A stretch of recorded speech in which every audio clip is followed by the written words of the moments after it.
असंही आम्ही इंडस्ट्री एरियामध्ये राहतो, त्यामुळे एवढी काजळी येते.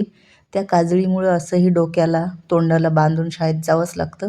पण थंडीमुळं अजूनही पॅक होऊन जावं लागतं, कारण शाळा इथून 1-2 किलोमीटरवर नाही आहे, तर अख्खी 10 किलोमीटरवर शाळा आहे आणि त्यामुळे एवढं सगळं स्वेटर डोक्याला, कानाला, नाकाला सगळीकडे बांधून जावं लागतं.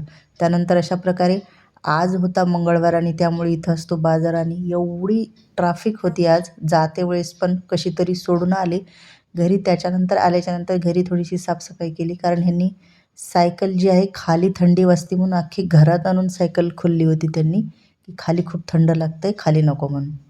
परत सगळं काम करून आवरून घ्यायला गेले, तर तिथं एवढं ट्रॅफिक परत तर 2 किलोमीटरवर ट्रॅफिक होतं. एवढ्या ट्रॅफिकमध्ये थांबावं लागलं. 1 तास थांबून कसं तरी ट्रॅफिक निघालं, कारण तिथे एक ऊसाचा ट्रॅक्टर फसला होता, त्यामुळे अख्खं जाम 2 किलोमीटरवर झालं होतं.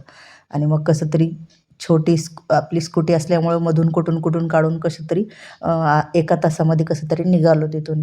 आता ह्या 2 किलोमीटरच्या ट्रॅफिकवरून निघतोय तोवरच समोर होता बाजार आणि तिथे परत ट्रॅफिक.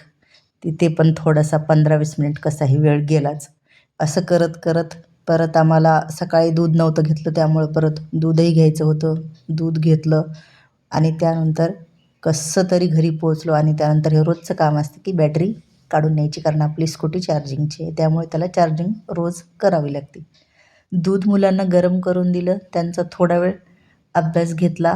अभ्यास म्हणजे काय, त्यांचे काही क्वेश्चन असतात, की असं का, तसं का. मग ते सांगितलं त्यांना आणि त्यानंतर मुलांना बाहेरचं काहीतरी खायचं होतं, की म्हणलं मग बाहेरचं खाण्यापेक्षा घरचं थोडंसं हेल्दी तेच देऊया.